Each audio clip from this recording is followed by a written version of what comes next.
अमित शाह ने संकल्प पत्र जारी किया तो फौरन टीएमसी सांसद डेरेक ओब्रायन ने बाहरी का सवाल खड़ा कर दिया, यानी लड़ाई बांग्ला बनाम बाहरी के नए सिरे से शुरू हो गई।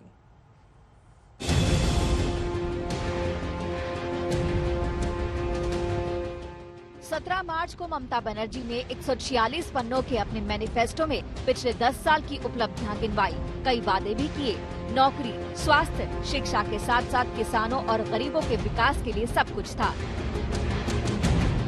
4 दिन बाद जब बीजेपी अपना मेगा संकल्प पत्र लेकर आई तो लगा बंगाल में परिवर्तन की आंधी ही आ गई हो।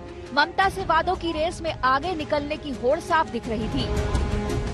बीजेपी ने ममता बनर्जी को तुष्टीकरण के चुनावी पिच पर फिर से क्लीन बोल करने की कोशिश की। बीजेपी ने बंगाली हिंदू वोटर्स को लुभाते हुए बिना रोक टोक धार्मिक समारोह का तार छेड़ दिया। यानी बीजेपी के संकल्प पत्र के इस संकल्प को हिंदू वोटर्स के ध्रुवीकरण की मजबूती की कोशिश समझा जा रहा है। ममता अभी सामुदायिक दुर्गा पूजा आयोजनों के लिए 50,000 रुपए की सहायता देती है।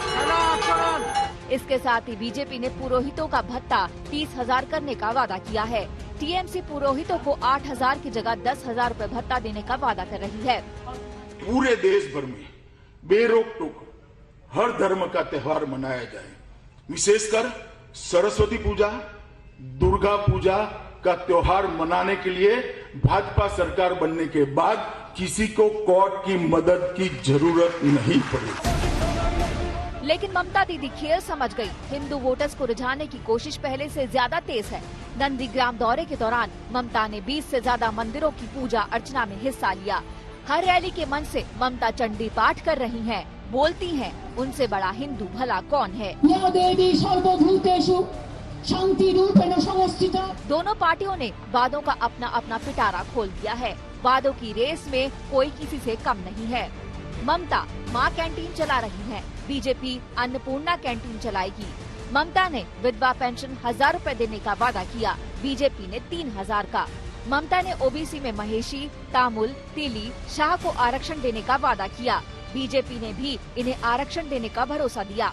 ममता ने छोटे किसानों को प्रति एकड़ 10,000 रुपए सालाना रकम देने का वादा किया है, बीजेपी ने भी किसानों को 10,000 रुपए देने की बात कही है। ममता ने ओबीसी, दलित और आदिवासी परिवार को साल के 12,000 रुपए ट्रांसफर करने का वादा किया है। बीजेपी ने दलित और पिछड़े वर्ग की छात्राओं को 3 से 5,000 रुपए तक आर्थिक मदद देने की घोषणा की है। ममता कह रही है कि छात्रों को क्रेडिट कार्ड देंगी, बीजेपी कह रही है छात्राओं की पढ़ाई फ्री होगी। ममता का 25 लाख घर बनाने और हर घर में साफ पानी का वादा है। बीजेपी 11,000 करोड़ का सोनार बांग्ला फंड बनाने का ऐलान कर चुकी है। यानी मुकाबला जबरदस्त है। बीजेपी का हिंदुत्व कार्ड हो या फिर सोनार बांग्ला का नारा, टीएमसी कार्ड के साथ तैयार है।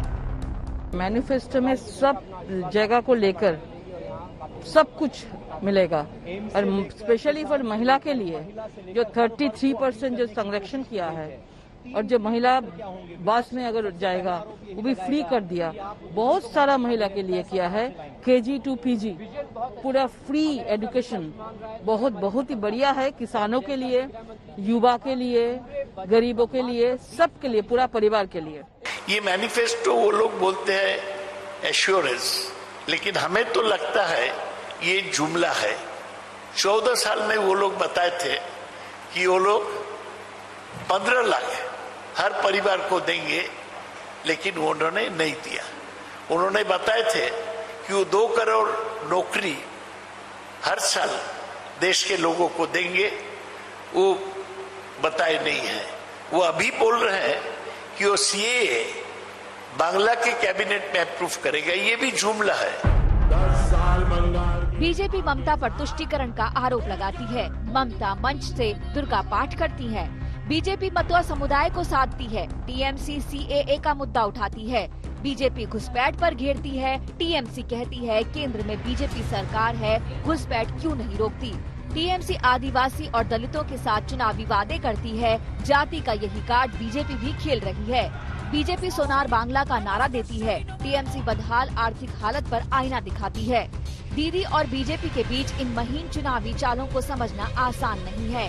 देखते जाइए, परखते जाइए, क्योंकि पूरे 5 साल के बाद आंकलन करने का मौका जनता जनार्दन के पास है। कोलकाता से अनुपम मिश्र के साथ आज तक ब्यूरो।